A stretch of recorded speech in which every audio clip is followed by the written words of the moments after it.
Troy, thanks for joining us. Good morning. How are you? Hey, good morning, Dan. I'm doing great. Always good to be on. Take me back to your rookie season as a quarterback as we try to put all this in perspective with what Dak Prescott is doing. Granted, it's Okay. it's a different era, a new game, but what were you He's like? Well, he's won 5 more games than I won. Already. How brutal Yeah. was it?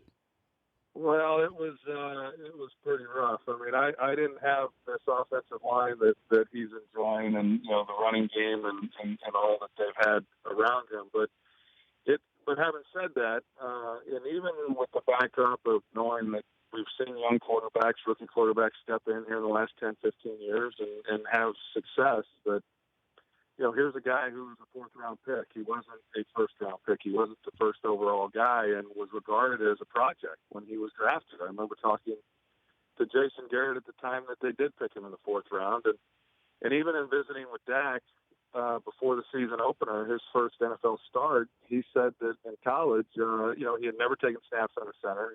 He had never run play-action passes, and that was the thing that he had to get over the most, that he had to learn how to do.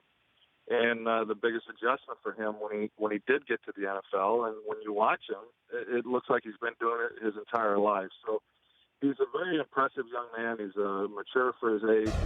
He wants to be great. He wants to be successful, and he puts in a lot of time. But to see how he has gone out and played, and when defenses are trying to confuse a young quarterback, has been really impressive. I don't know what more we can say about his performance. It's just I don't view him really. And Dan, this happened in the second half of the season opener against the New York Giants. I found myself judging him like a veteran quarterback in his first NFL start, just because of the way he handled himself on the field and the poise that he showed. Can he win the job? Can he win the job? Yeah. I think he has won the job. Tony's 15-4 in the 19 games that he has started, but he's missed a number of games. He's only played in 4 games in the last 20 something. So I just think that, as I said yesterday in the broadcast, that to get the momentum and confidence that this team is currently playing with is hard to do, and why they would risk disrupting that momentum that they have is beyond me, and I don't think that they will. There was a time just a couple of weeks ago that I thought when Tony was healthy, they would go back to him, but that was before they played Cincinnati last week, and I think most people, me included, felt that, okay, now he's going to play a really good team, a perennial playoff team in Cincinnati. He passed that test. They played great. They embarrassed Cincinnati defensively, and then they have to go on the road against the Packers in Lambeau, and these are going to be some real tests. Not only will we get an idea as to where Dak is, we'll get an idea as to where this team is, and they dismantled Green Bay yesterday. So every test that he's been given, he has passed with flying colors, and I can't imagine him not being the guy. I don't know how you sell that to the rest of the club when you play the way that they are. Well, how does Tony Romo play this, or should he play this? Well, I think that Tony won't be happy about it. The same thing happened to me in '91. Steve Berline stepped in. We won 5 straight. We made it to the playoffs. I was healthy, ready to go once we got into the postseason, and Jimmy said we're sticking with the hot hand. And I didn't like it, and Tony won't like it either. It doesn't take long. Once you remove yourself from the situation, you're able to actually look at it objectively. I think that, I, in a short period of time, realized that, hey, Jimmy made the right call, and I think that's what the head coach and the staff has to do. But I think Tony will handle it with class, assuming that's the way the Cowboys go. But I do believe that at some point this season, they're going to need Tony Romo, whether that's because Dak gets hurt, he has to start a game or two, or if he has to come off the bench and play. I know back in 2001 when Bill Belichick decided to stick with Tom Brady, they had to go with Bledsoe in the AFC Championship game to help them win that game. So he'll get his opportunity again. And maybe, who knows? You never know what the injury situation may be if it occurs with Dak, and he may wind up playing more than people anticipate at this time. Troy Aikman of Fox, he's got the Vikings and the Eagles coming up next weekend joining us, Dan Patrick Show. I just mentioned 10 minutes ago that you have to look at Ezekiel Elliott more than just Rookie of the Year. But I know it's early, but I have to throw it out there that he's in an MVP conversation. I would imagine. Absolutely. Oh, okay. All right, good. I was Yeah, getting. no, I agree with that completely. I mean, assuming he stays healthy. It's hard to imagine him not leading the league in rushing when it's all said and done. Heck, he might even set some records before it's all over with. This offensive line is outstanding. I think they've gotten even better. When Lyle Collins got injured and is out for probably the rest of the season at left guard. But this guy, Ezekiel Elliott, he's the total package. He's a home run threat. Because of his speed, but yet he's tough. He runs between the tackles. He can catch the ball. He can pass protect.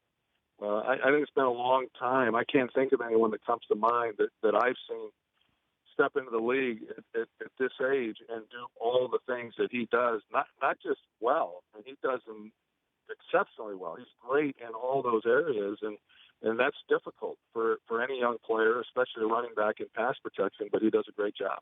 How surreal was it to be at Lambeau? Brett Favre comes in the booth, and Aaron Rodgers is struggling mightily, and it felt like you were choosing your words carefully, trying to say something positive about Aaron Rodgers. Yeah, it was great to see Brett. Number one, he's been a longtime friend, and the reaction that he got at halftime.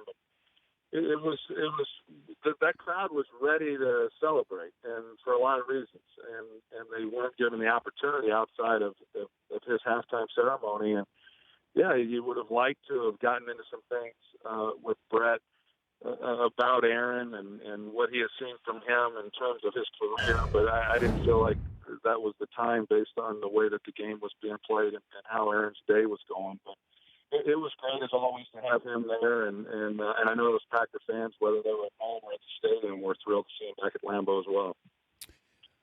What do you think of all these celebrations and the flags that go along with it? Some are flagged and some aren't. But are there more celebrations, or are we just focused on these celebrations?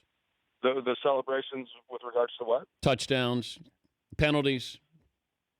Yeah, I saw a video just last week that came from the league office with celebrations, and I understand where they're going. I think that back when Terrell Owens was playing and pulling out Sharpies and cameras and all that kind of stuff, I thought got a little bit carried away. But I just commented on this last week. It's interesting that you bring it up. That I remember watching the Washington Redskins and the Fun Bunch and the celebration that they had when they scored touchdowns, and that was great. I mean, as a younger boy, I remember those moments and how exciting that was, and to take that type of stuff out of the game, I don't like.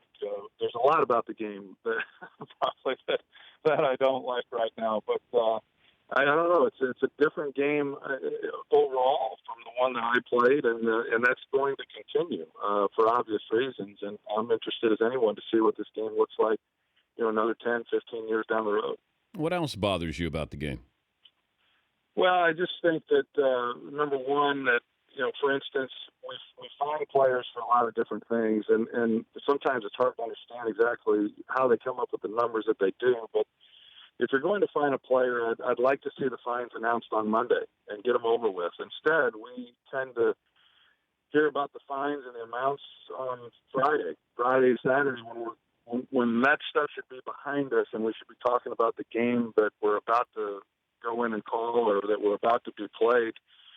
That weekend, I think we get bogged down in too much minutia. I think obviously the safety rules, I understand. We're trying to make the game as safe as possible, but I think from a fan's perspective, on quarterbacks, for instance, when you see, touches of the helmet and penalties that are called that impact the game and the outcomes of the games, it's frustrating for me as a former player, even with safety in mind, and I know it's frustrating for fans. And instant replay, we have instant replay to get the calls right, and I think we still, even after instant replay and a plays review, we come away from games at times thinking, well, that wasn't the right call, or they didn't get it right. So there's a lot of different things that concern me about the game, or I'd like to see maybe head in a different direction. But we're kind of where we're at, some of which is never going to change.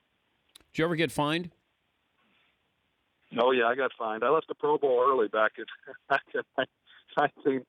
1993, I think it was. I left at halftime to catch a flight home, and I got summoned to the commissioner's office in New York, and Lee Steinberg was my agent, and he said, hey, the commissioner, Lambeau at the time, he wants you to come to New York. I said, Lee, I'm not going to fly all the way to New York just to have him tell me he's fining me. He says, no. He's going to fine you, but he wants to talk to you about being a goodwill ambassador to the NFL. And so I said, okay, I'll go. I was in that office for at least 2 hours, and I can tell you, the words goodwill ambassador never came out of his mouth. It was a good butt chilling for about as long as I was in there, and I got fined. So it was a long trip just to be told I was getting fined a lot of money.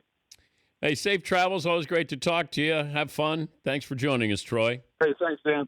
All right, that's Troy Aikman. The Dan Patrick Show, weekday mornings on Audience.